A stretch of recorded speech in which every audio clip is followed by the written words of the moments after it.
All right, everybody, welcome to another episode of the Health Movement Podcast. This is episode 11, and we do have a very special guest with us today. But before we introduce him, I just want to start off, as always, we're not doctors, so before beginning any new fitness regimens or changing your nutrition or anything, please check with your doctor. I'm Derek. I'm a two-sport collegiate athlete and a certified personal trainer. My name's Tim. I'm a nationally certified athletic trainer and a nationally registered EMT. And with us today, we have Jeff Podeszwa, who's an athletic trainer working for Duro Health Contracting with the Armed Forces. He's out in West Hampton Beach, and he's working with pararescue troopers for the Air Force. Thanks for coming with us, Jeff. How you doing, guys? Good.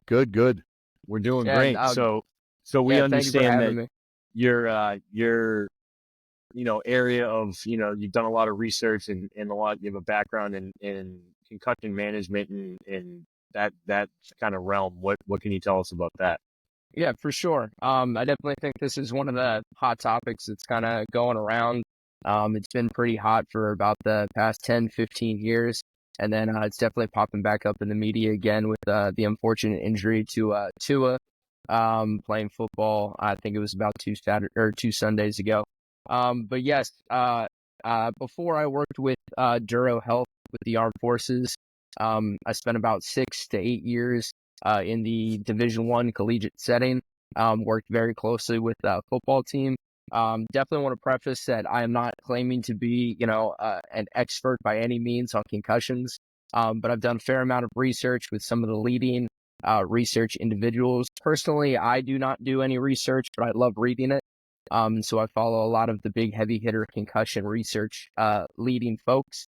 And kind of dive into essentially their evaluation, treatment, and rehabilitation processes for concussions.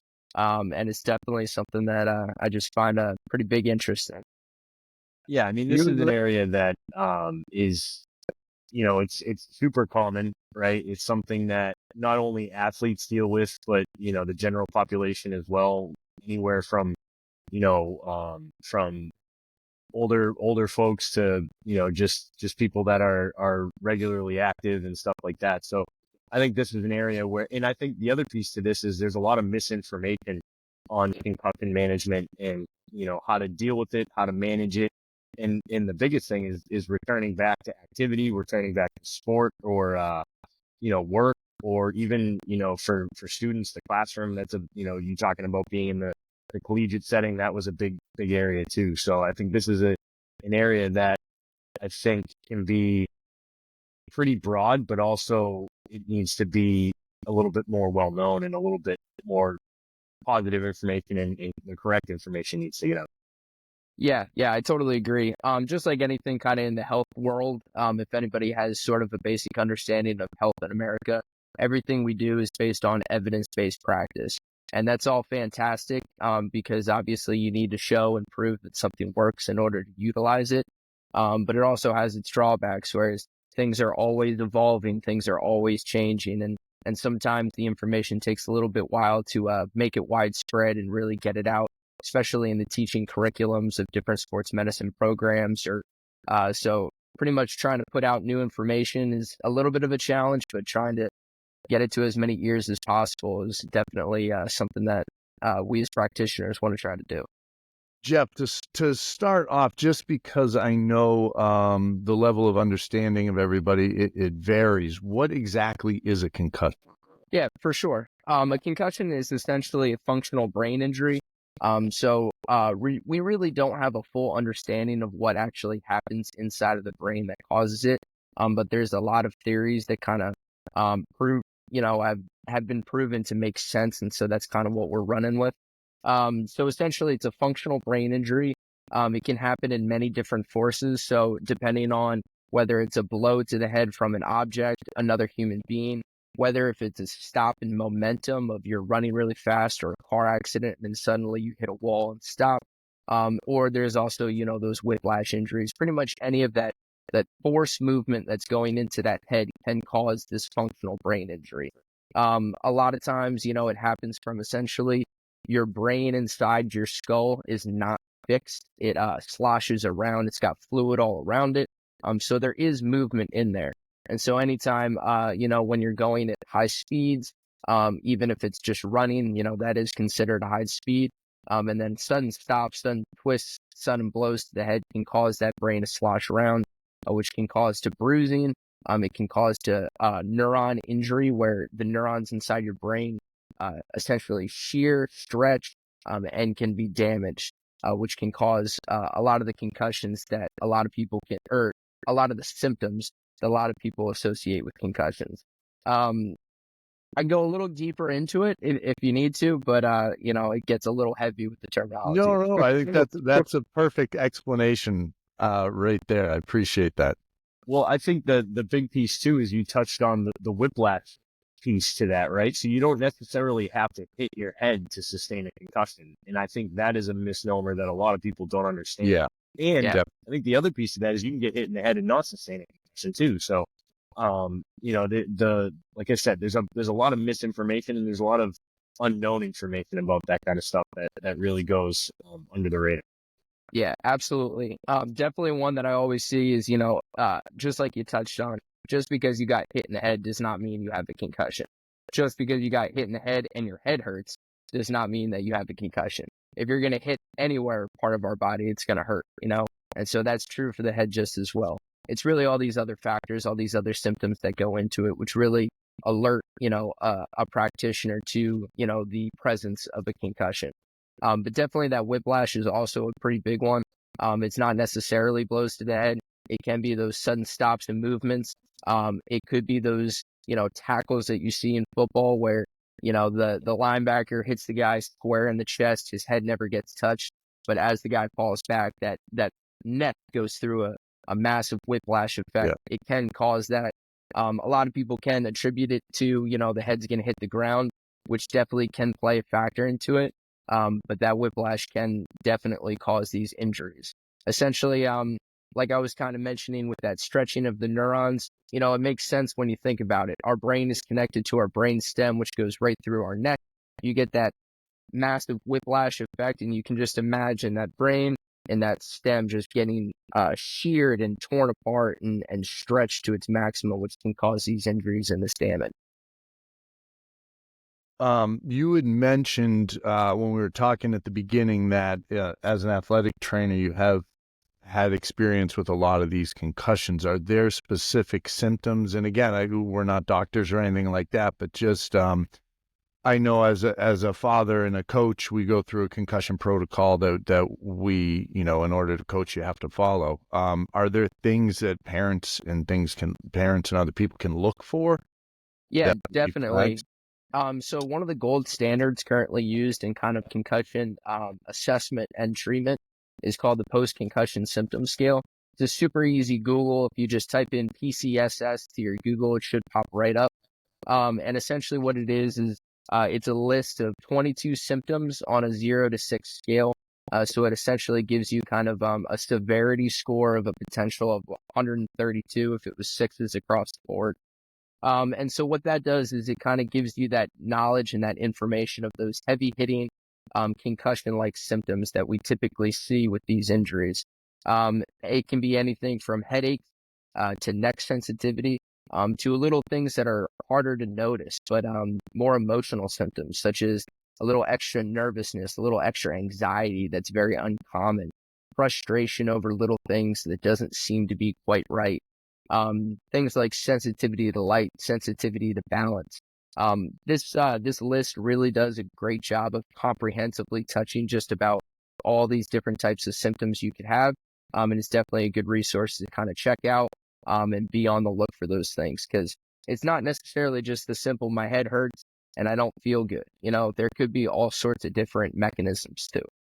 And the great thing about that scale is there's a subjectivity to it, right? It allows the patient to kind of scale it on their own, and it doesn't lead them into certain, thinking they feel certain things, and especially when you're going through that, it's hard to really understand what you're feeling or know what you're feeling, and it kind of helps them to kind of weed through that themselves and kind of work through that themselves. The symptom scale is really a big factor for both identifying, but also monitoring the progression of the Yeah. healing process too, right? Yeah, I couldn't agree more. So you definitely just hit it, perfectly on the head. So the subjectivity nature of it does make it less of an assessment tool, and more of a progress tool as how you're recovering from some concussions. So obviously, day one, you're going to have a high number of symptoms and a high score, but 7 days down the line with a little bit of treatment and rehabilitation, you're looking to see those numbers obviously fall. And so the subjectivity nature of it is fantastic, in my personal opinion. I get to kind of see the progress of each individual and see how they're changing. Also, it kind of gives me a little more information on how to tailor my rehabs and treatments specifically, because one area may be responding very well, such as the headache may be going away, the dizziness may be going away, but maybe there's some other aspect of it that's not quite going away, and it allows you to kind of tailor your rehab to switch gears and get a new focus in a different area. I'm glad they have this. I remember I played football in high school and college in the late 90s. We'll say late 90s, not mid 90s. And back then, especially in high school, it was, all right, cover one eye. All right, move it. And let me see your eyes dilate. And it's like, yeah, I think that was good. You can go back in. And it's, I'm sure a lot of us were playing when we shouldn't have been. And it's not through, like the coaches weren't trying to do anything to put us into a bad situation. It's just the knowledge is so much better now, and the understanding and what people go through, so that you can be in a good position to help out the athletes as much as possible. Yeah, of course. There's a whole bunch of different assessment tools that you really want to dive into when taking a look at one of these things. Any sports medicine practitioner should be pretty familiar with these kinds of tests, and should and hopefully are utilizing them to essentially assess individuals who are potential suspects for concussions. A lot of the really good ones, there's one in sports called the SCAT 5. I believe they just released the SCAT 6 as well, that is just changed a couple things, made it a little more challenging, a little longer. I do appreciate them, but obviously this is a sports concussion tool, so it's trying to be as quick and efficient, but also being as thorough as possible. We have something also in the armed forces world called the MACE. It's very similar to the SCAT, but it actually does one thing that I really, really like that the SCAT, I think, falls short. So there's a doctor out of the University of Pittsburgh. His name is Michael Collins. I believe he pronounces it Cullens, but it's spelled Collins. And essentially, he came up with a couple years ago a quick vestibular and ocular test. So what that kind of means and what that is we have two major symptoms that have been proven to directly correlate with concussions: our vestibular system and our ocular system. Ocular is pretty straightforward. It's how we look, it's how we see, it's how we perceive the world. Our vestibular system is a little tricky. It uses our essentially inner ear functions to really understand where we are in space. So if you ever close your eyes, it makes sure you can still stay standing and kind of have a general idea of where you are, so that you're not just falling over the second that ocular input goes away. And he created essentially a quick assessment of those two symptoms, those two systems, that is more of an objective, harder to hide, type of assessment tool that practitioners can use, to really identify deficiencies in these two symptoms, which have been directly correlated to actually sustaining a concussion. I think that's something I've never heard of. The MACE. How is that? MACE?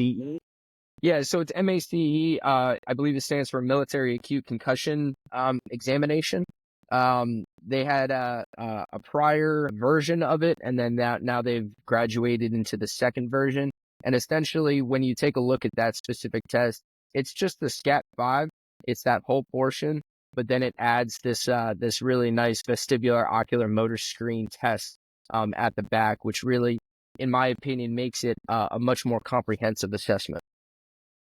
Now, when you worked in the collegiate level, was there, I'm assuming, some sort of baseline test that all the athletes went through so you can get this? Yeah, of course. What does that look like?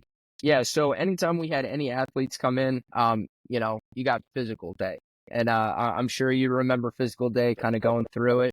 You know, We didn't really do that back in the 90s in yeah, terms of baseline testing. It was like, can you stand? Yep. All right, you're good. You're good. fair enough, fair enough. Well, it's for us athletic trainers, it's definitely a gauntlet of a day. You know, Yes. you're getting, 50, 60, 70, 80, up to 150 new freshman athletes coming in that you all have to screen, and you have to get this baseline testing done.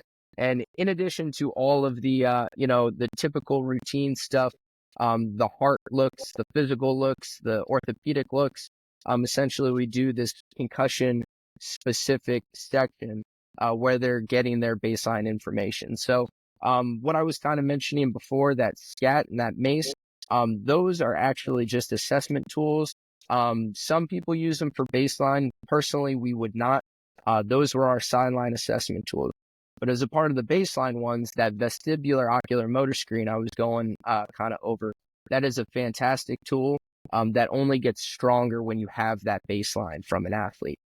There are certain parts of the test where us as normal individuals, there are small populations that can have some deficiencies in the area due to non-concussion things. So that's why it's important to really get that baseline to understand who you're kind of looking at and understand who they are, so that when there is an incident, you can really compare the two and make sure that, oh no, they didn't have any of these deficiencies before. This is most likely due to a potential concussion, rather than this is just who they are as an individual. We'd also have them go through the impact test. It's pretty much the gold standard in computerized neuroscreening tests. Takes about 45 minutes. They're running through a whole bunch of different exercises on the computer. Really what you want to do is you want to try to get them in an enclosed environment, free distractions, so that they can really try their best. It's really grown over the past couple years, and it's actually really hard to sandbag. A lot of people, talk about that worry when it comes to baseline concussion testing is, are athletes able to sandbag these? Are they able to do poorly so that they can attempt to hide in the future? And these tests do pick up on any attempts like that.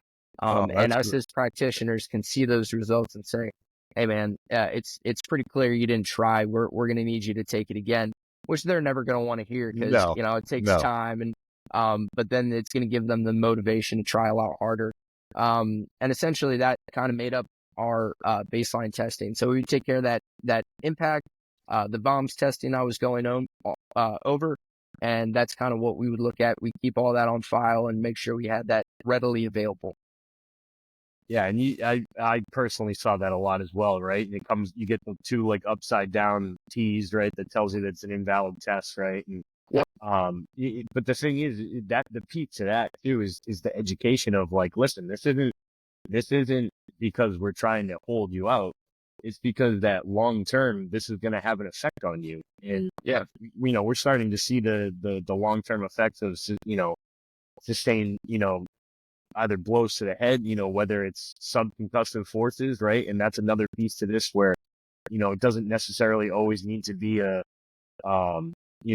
significant blow to the head, or maybe even elicit those symptoms initially, but over time. And you see it with people, like soccer players, right? Because they're heading the ball so much, or those other, contact sports where you get those subconcussive blows sometimes, and that stuff can add up over time. And trying to get them to understand that if you go back, it might not be safe for you. You might, sustain other injuries, or it could be life threatening too. And the big piece to that is the education too, of getting them to understand, like, this isn't like a hamstring pull. This isn't like your orthopedic type of injury. This is a lot more, and it has a much bigger impact than those, those type of injuries. Yeah, and I totally think hitting a little bit all that kind of topic is really just the education is so important, with that personal connection that you can get develop between you and your athlete, or you and your person that you're kind of dealing with. Really the biggest thing is having those conversations of, if these are treated and rehabilitated properly, they can be just a typical injury that you can deal with in all sports. So it's like, obviously, when you get a hamstring injury, the last thing that you want to do is just do nothing and then immediately return. Because then what is that going to do? That's going to make sure that hamstring is pretty pretty destined to fail. The same thing goes for concussions. You want to make sure that you're giving it the proper treatment, giving it the proper rehabilitation, giving it the proper amount of time for it to fully heal so that someone can return in that safe environment. The unfortunate circumstance right now is we really don't know what links any of the things that are happening that we can see here today to any of those longer term things that we're seeing with the development of the tau protein and potential really lifelong catastrophic effects of this. We really don't have a good understanding of the link yet. Science is really trying to evolve, and it's really good that this is consistently a hot topic in today's world, because it really makes sure that the focus stays on trying to figure out those answers so that we can have a better understanding. But, a concussion is something that can be a simple injury that can be rehabilitated and can be treated in a safe manner so that you can have the best chance of it not affecting you later in life. Just like anything that we see, if you tear an ACL and you get really, really good rehab and you get a great surgeon who can put in a new ACL for you, you won't have those issues further down the line. And that's essentially what we're trying to do as practitioners, is really just provide the best care so that people can do what they want in their life and can continue to do what they want for as long as they possibly can. That's good. I was going to ask about what are the long-term impacts, but it sounds like it's such a wide range that it's tough to draw a direct correlation between a concussion and where you are 20 years down the line. Yes, it's very challenging. We really don't understand necessarily the bridges. We've had people who there's no real number. I think this is another kind of one of those misnomers that's going around. There's no real cap or max number of concussions that you can sustain where you should stop doing all activity. I do not know of any number. I do not know of any practitioner who's really trying to put that out there. It's really just, are you getting the care and are you getting the proper rehabilitation to take care of them so that if you sustain one, it fully has recovered and healed so that you can move on and continue your time. I know a lot of people say 5 or 6, oh, you should stop playing sports. I don't really subscribe to that. I don't really believe in that. I really think that this is something that, if treated properly, can continue. You can continue as a healthy lifestyle and potentially putting yourself in the situations where you could sustain concussions like sport.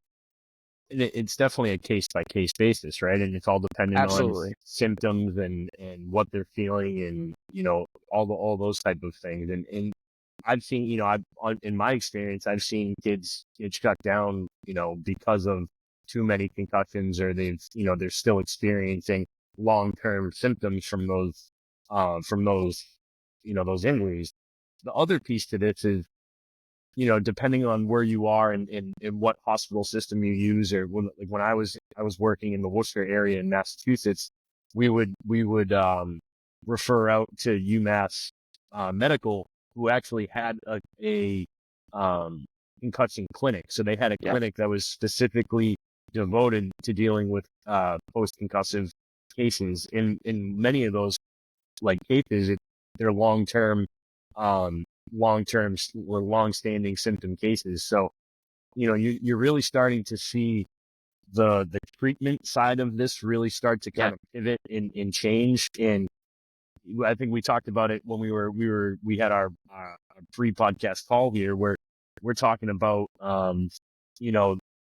the treatment, rest isn't a treatment, right? And you had even mentioned it, we're not sticking people in dark rooms anymore and just having them sit in there and just rest, right? And it's really trying to progressively and over time start to reintroduce the day-to-day things, or even the activity levels of what they're doing. And again, this goes beyond athletes. This is something for people that are active and the general population too. So what are some things that, as far as post-concussive treatment, what are some of the areas that you really have kind of dabbled in, or you've read some research on that have some validity to them? Yeah, no, for sure. You're totally correct. Sticking athletes in dark environment for multiple days is totally out. That is not the treatment that we're doing anymore. I will say there is a little bit of some research that suggests within the first 24 hours, there's nothing wrong with that. It's not going to set them back. It's not going to do anything wrong. allowing that brain to really rest in those first couple hours is pretty crucial, especially because we're always worried about the things that concussions, I wouldn't say could evolve into, but when you sustain a massive blow to the head, you could have also more severe things going on that don't necessarily appear right away. So you could have those brain bleeds that can be life-threatening in the moment, right for that person. So definitely allowing for rest for that first 12 to 24, maybe stretching it to 48 hour period is okay, especially if you're monitoring that person to make sure they don't have any of those red flag symptoms that suggest they could have something more severe going on in there. But really, I mean, you just got to think about it through any injury that you can sustain, So if you pull a hamstring and you sit in a bed for 7 weeks until it stops hurting, and then you decide, okay, I'm healed, I'm going to go run again. What do you think is going to happen to that hamstring? I mean, it's not going to do anything. Yeah. Exactly. And so we're trying to take the exact same approach that we take to every other part of the body and apply it directly to concussions. And so there's a big push for essentially, it's called an expose recover model. And so kind of using that PCSS that we were talking about, that symptom scale guide, realizing where those individuals are having their difficulties, where the most severe symptoms are. And then we're trying to, in a safe, controlled environment, expose those people to those symptoms that actually makes them worse in the moment, and then allowing them to have time to recover and bring them back. I mean, just think about it. You take a hamstring, you have a hamstring strain, what are you going to do? You're going to do very, very light load. You're going to try to increase that range of motion, but everything that you're doing is safe. But what you're going to do is you're going to annoy it. It's going to get angry. It's going to hurt. But it's all in the process of trying to restore its function and restore its health. That is exactly what we're doing with concussions.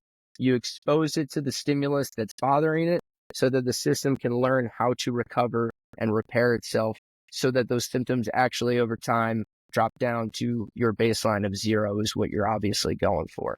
So expose recover is essentially what we're really trying to target with these kinds of injuries. Is very active, very safe, controlled, but doing things, doing exercises, going for walks, being out with people despite the fact that the noisy environments bother you.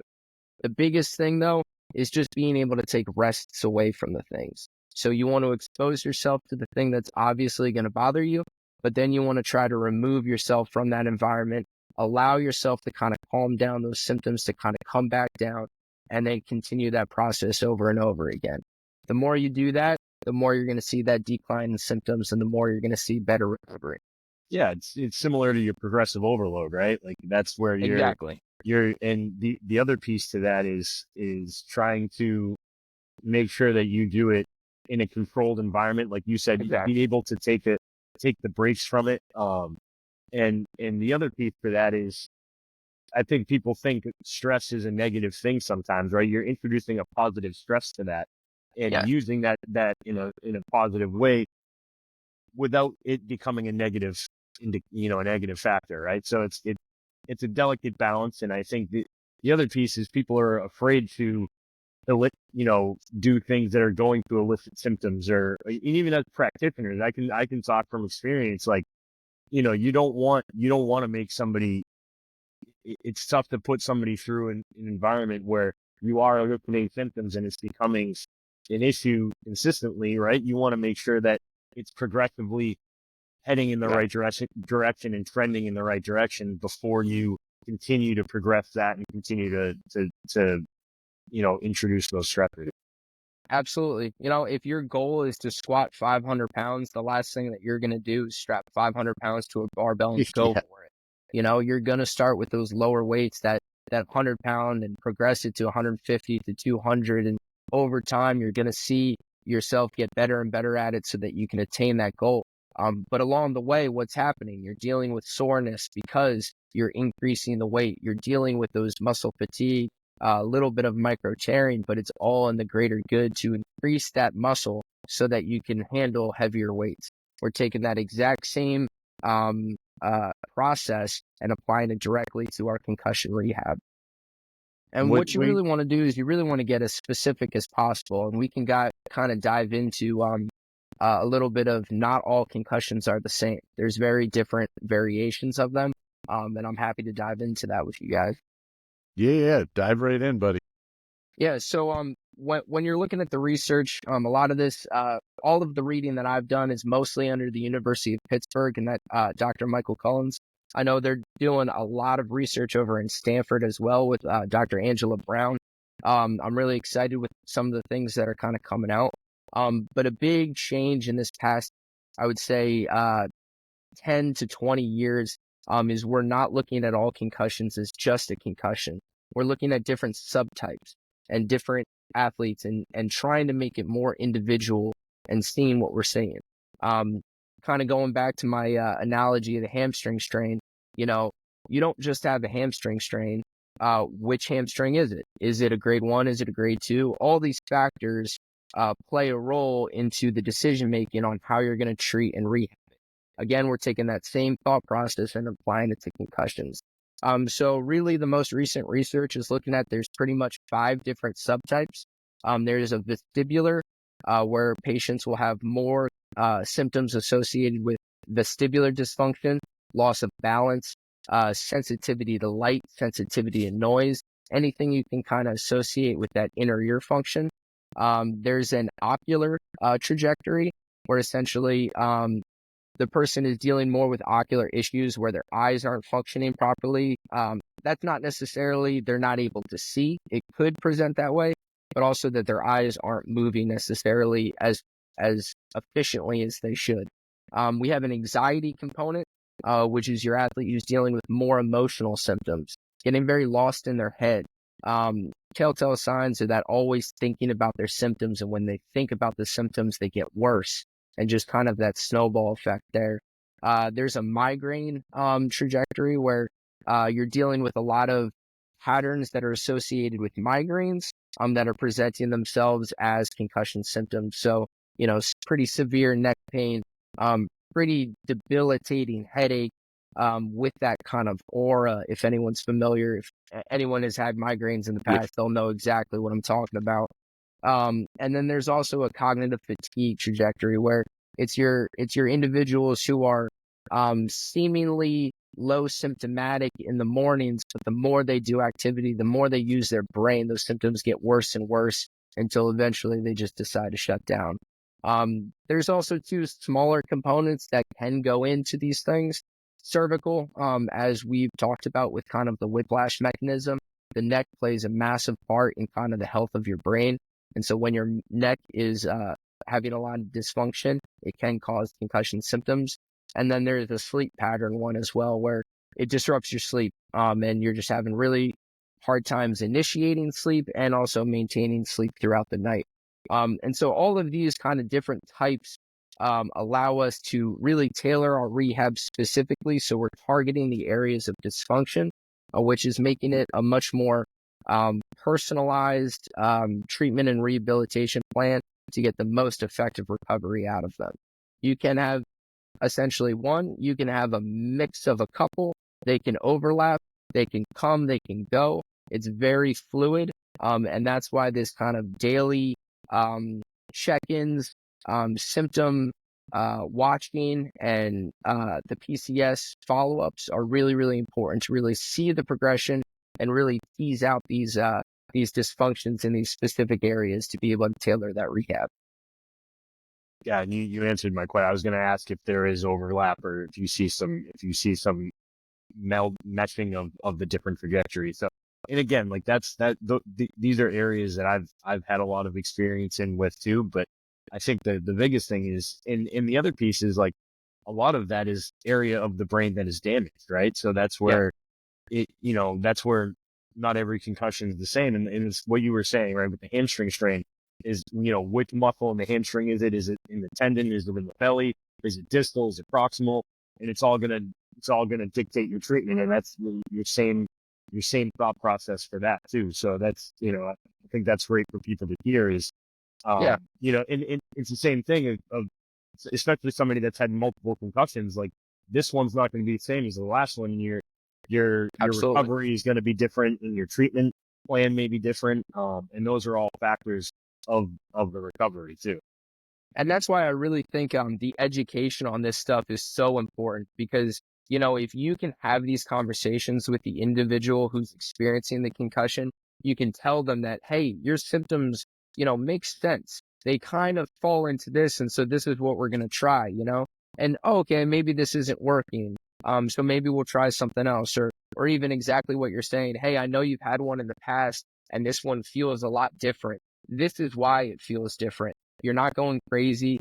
This isn't something that's, potentially really detrimental, but being able to have those really good conversations with that person can really get them more engaged in their ability to try to recover, which is only going to just give you even more positive effect on the back end and really allowing them to be a part of the treatment and recovery process as much as possible and allowing them to really feel that this stuff is okay. Sometimes when something's wrong with your brain, you don't understand what's going on. And it can be a very emotional, it can be a very frustrating thing. But giving them more information on why they're experiencing things and then trying to target exercises to essentially point out those deficiencies and then speed that recovery can really get them bought into this process and really can, give you really great rehab. As someone who has been on the concussed side of this discussion, it's good to hear all the different information in terms of how different each one is. Just like any other injury you have, an ACL is not always an ACL. There's a lot of other damage that can happen to the knee, so your recovery and your rehab is going to be different for each one. So that's good for everybody to hear and know that, all right, whatever concussion I have, it could be different than the last one I had. And I know my brother had one, but what I need to do is going to be different than what he needed to do. Your anatomy is different too, though. You know what I mean? Yeah. So it's the anatomical differences make up a big aspect of this too. So and I think, some people recover faster than others. Some people have, a higher metabolic rate. Like those are all, some people are in different levels of fitness, and these are all things that play a factor. And these are things like when I had kids that were recovering from concussion or were trying to get back, and they're all trying, especially in the athletic world, they're all trying, and people that are more active too, they're all trying to get back as fast as they can and as soon as they can. So that's where I used to tell them to control the controllables, right? Make sure you're getting enough sleep. Make sure you're hydrating. Make sure you're eating properly and fueling your body correctly. Because if you're not doing those things properly, those can also mimic some of these concussion type symptoms, right? So if you're doing all the things that you can to control how your body is operating and how your brain is you're trying to give your brain the best possible chance at recovering and at healing, you need to do all those things. And these are things that I don't know how much if you've listened to a lot of the first 10 episodes of what we've done, but that's a lot of what we harp on anyways. Is diet, nutrition, hydration, sleep, the main things that you're going to need to be a healthy person anyways. Those are all pieces to this that need to be, check off the foundational boxes first and then start to work on some of these other things too. Yeah, it's seriously, it's almost like you see in my PowerPoint. I have a giant slide that says exactly what you're saying. Control the controllables. So your stress, your fuel, your hydration, all of those things are so important. Your sleep, trying to keep those in check is so vitally important. As I was kind of going over one of those trajectories, one of those was a migraine trajectory. We know that migraines are a threshold disease. So when you have one really bad night of sleep and you didn't drink any water, maybe you were boozing the night before, and then all of a sudden you're not hungry and you're not eating. When those three factors play into it, those people that are susceptible to migraines get them right away. And that plays especially into exactly what we're talking about concussions. If those things aren't in check, if you're not controlling the things that you have control over, that rehab, that recovery is going to take longer. It can present in symptoms that don't necessarily fit the box because it's more attributed to that than the concussion. It can make concussion symptoms worse. You hit it perfectly when you said making sure you control the controllables and really taking care of those things. We gotta get T-shirts made up with that, Timmy, because that's a comment. That's something you say a lot, but it's true. It's really if you're on point with your nutrition, your sleep, your water, everything, and then you experience something, a setback, an injury, a concussion, you're going to be able to deal with it a lot better because your body is already at its peak, so you can handle things a little more easily. And it doesn't necessarily have to be, you don't have to find that one nutrition blog that, okay, it's a keto diet and everything's specific. You don't have to worry about those kinds of things. You can just take in the things that are going to help you the most. One of the biggest things that I see with all of the individuals I treat and deal with is one of the biggest things that they forget about is hydration, is water throughout the day. Unfortunately, I don't have it with me right now, but if you ever see me walking around, I always have a gallon jug of water with me at all times. Oh, you're I'm that constantly guy at the trying. gym walking around with the gallon. I'm definitely that guy. I'm that guy at work with it sitting on his desk. I'm super weird. That's not a bad thing. That's not a bad thing. It's so important. Our body is made up of water. What we were talking about before about that brain being able to slosh into that skull, that cerebrospinal fluid, all those fluids in there are mostly comprised of water. The more dehydrated you are, the more at risk those structures are. Same with our muscles. The more dehydrated those muscles are, the more likely you are to have a strain, a sprain of a ligament. These things are really important. So water is just a really great starting point. If you're not doing that, that's something that you can add into your everyday that can really have tremendous benefits for you. And if you ever work with the general population, it's probably the number one thing that goes by the wayside is water intake. And then you hear a lot of, in my current setting, I hear a lot of, I drink like tea, or I drink, I these other things that are actually more of a diuretic or a dehydrator, and they're working against you. So it's, these are all pieces to the puzzle that I think go. Again, it's the foundational piece to what you need to do for your overall wellness anyways. But to kind of go back to the concussion type of stuff, right? The other piece is, well, it might not just be that concussion, right?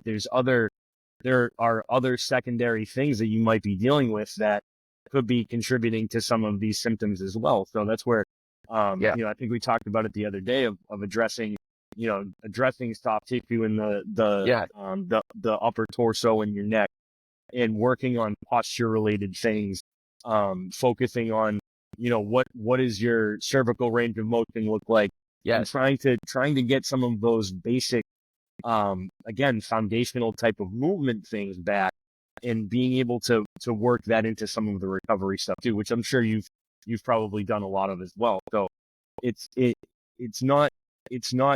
very multifaceted approach to the healing process.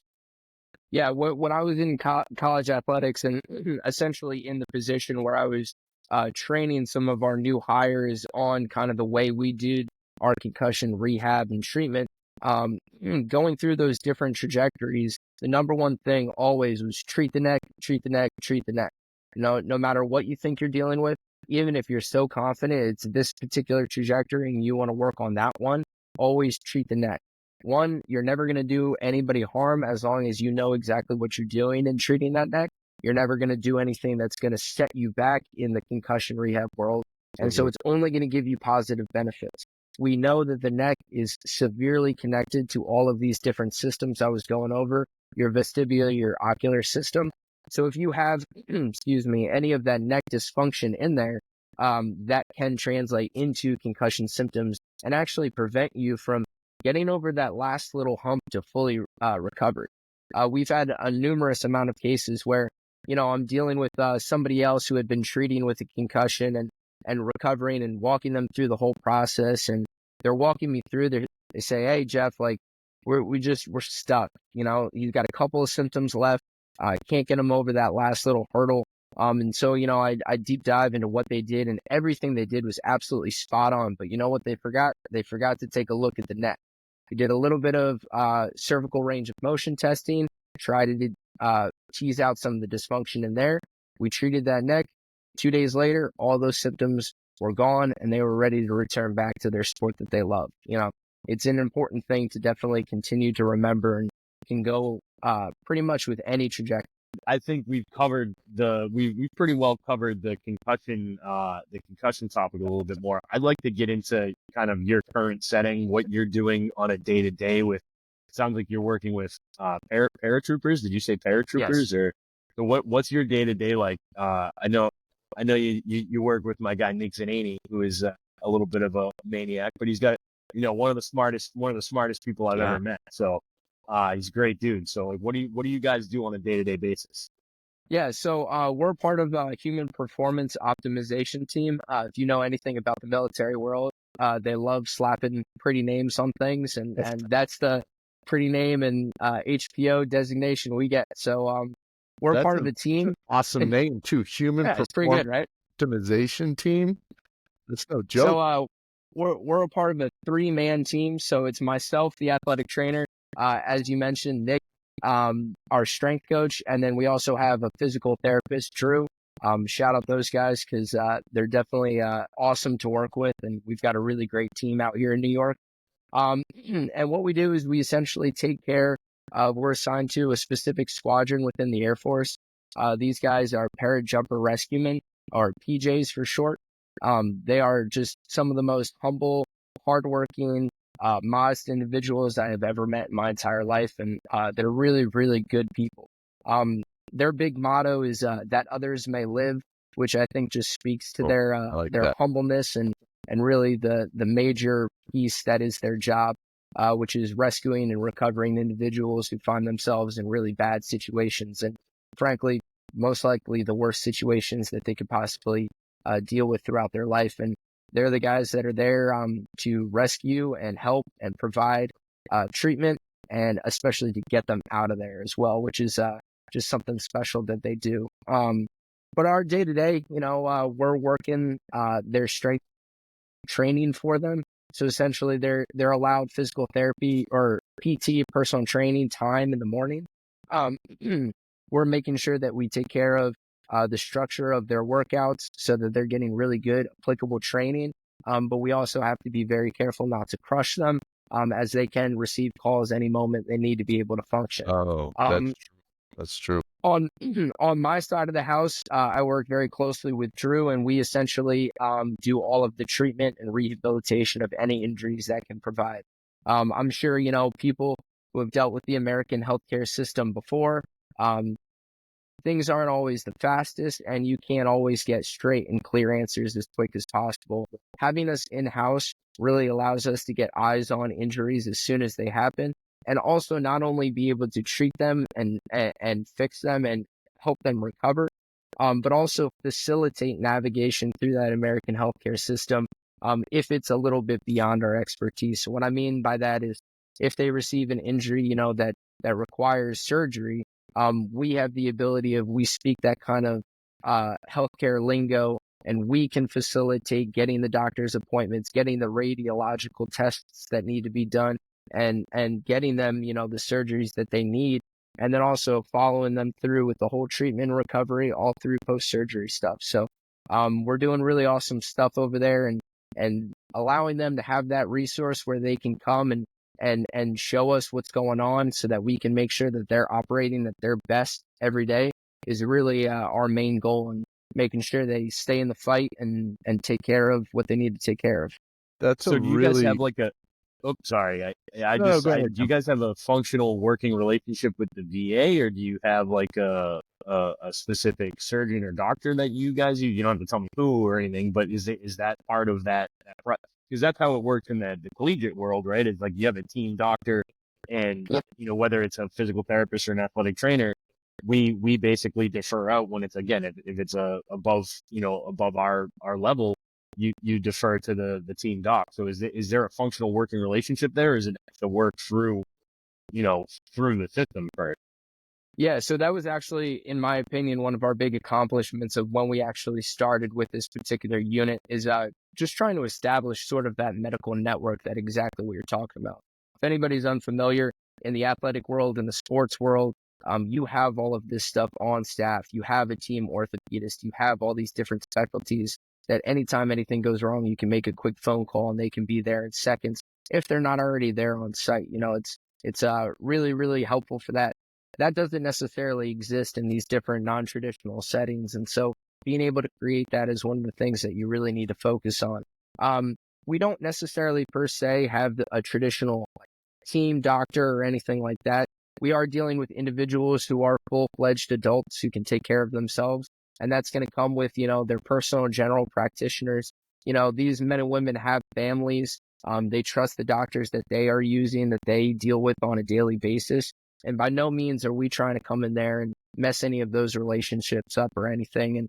And so it's more of, we have actually, created relationships with different orthos, different specialties kind of throughout our area. And then we provide that as a resource for that service member, so that they can either, go and say, hey, this is somebody we trust. We really think that they do a good job. We think that this is the right person for you. And, we have those conversations, and 9 out of 10 times it's like, yeah, that sounds great. And then creating that working relationship of trying to expedite those referrals. If anybody's had an injury, they know what a referral is, and they know how daunting those can be, and how it can be weeks until you can get that MRI that you need, how it can be months until you can see that specialist that you need to see. Essentially, we're in the position to establish these connections, try to, I wouldn't say manipulate, but it's just navigate the system so that we can be as quick and as efficient as possible, so that they can get seen in, a significantly shorter amount of time compared to your average experience. Grease Which I that wheel think a little is bit. super important. Exactly. Hitting that motto that others may live, like these men and women are putting themselves out there, so they deserve and they need to get back into shape and get healed up as quickly as possible. What brought you and Nick and Drew into this? Because this is a very specific world to work in terms of training and athletic treatment and all that. Yeah, absolutely. I don't want to speak too much for Nick and Drew. Oh yeah. But Nick is prior military service. He was in the Army. So he definitely has a strong connection with trying to take care of that population. Drew is actually currently in the Army and serving as a physical therapist, in addition to doing this contracting job. So he's very involved in that. Me personally, I was working with athletics about 4 years at the same place. In my opinion, I was doing really good things over there. I'm sure you are. Yeah, exactly. But unfortunately, my school wanted to transition to a hospital-based model, which definitely has its pros and its cons. But it's something that, I was taking a look at kind of how my life was going. If anybody knows athletic training in the athletics world, it's definitely a grind, and it definitely puts a lot on you. And it definitely can take away from some of the aspects of life, like family and time with family and things like that. And, as I started to get a little older, I know I look a little young, but, I'm 31 going strong.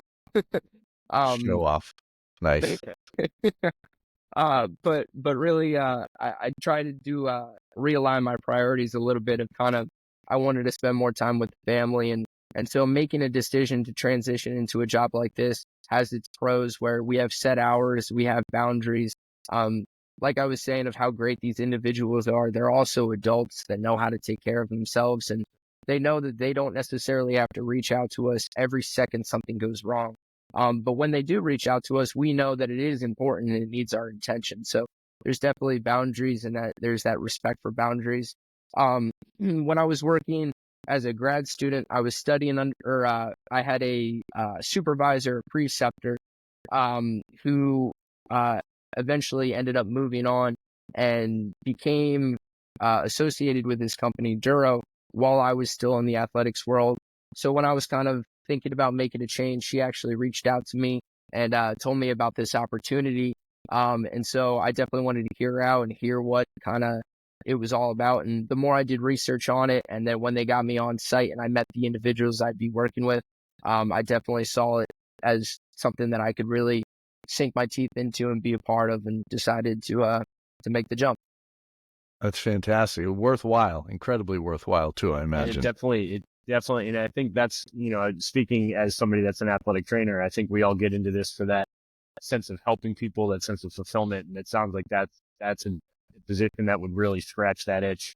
And being part of something that's larger than yourself, right? And I think that's a big piece to what, a lot of the reason why I got into athletic training to start. So it sounds like that's, and we, personally, I appreciate you for doing, God's work doing that stuff. You know what I mean? And I think that's the kind of stuff that we need more of. And it's great to hear that, I think this is a very progressive model. And it sounds like it's, in speaking with Nick too, it sounds like something that, I know he's passionate about it too. So, I really appreciate you guys.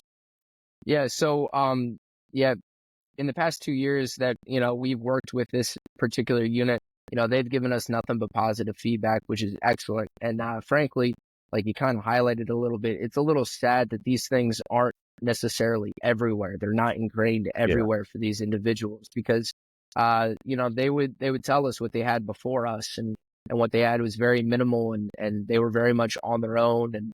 And it's just something that they shouldn't have to deal with. They have to deal with so many bits of training. They have to make sure everybody else is up to date on so many different things, and really put their job first in order to put others first so that they can take care of them. And so having to deal with a whole piece of taking care of yourself and making sure that you're doing the right trainings and figuring yourself out for injuries, it's just something we really want to take off their plate, so that they can just continue to focus where they're needed. And then we can focus on assisting them to exactly fill that need that that they're filling. Awesome. That's great. Is there a shout out or anything that you want to give or do here? Not that we have thousands of followers at this point in time, but for the tens of listeners, Nick and Matt, and we can let them Well, I hear already it. touched on Nick and Drew, the guys I'm working with. They're great individuals. Nick very personally.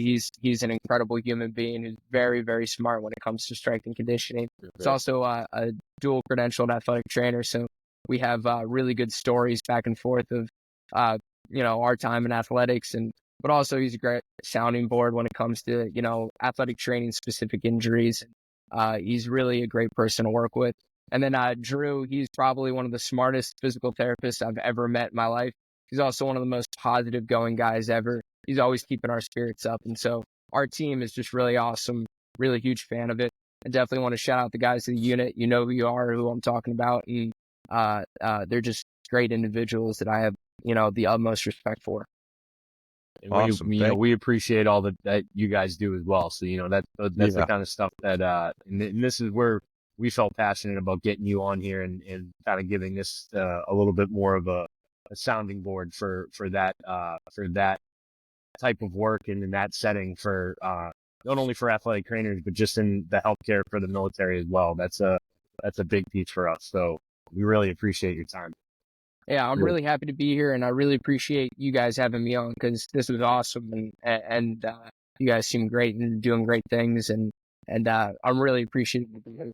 Oh, we'd love it's to, been a blast. we'd love to have you. Appreciate it. We'd love to have you back too. You know what I mean? I think and this doesn't have to be concussions. There's all kinds of stuff we could talk about too. So and then we're not trying to be you're not trying to be too formal. I think the big thing is just trying to be fluid about it, having an organic conversation, and really just trying to educate people on areas that we can help with.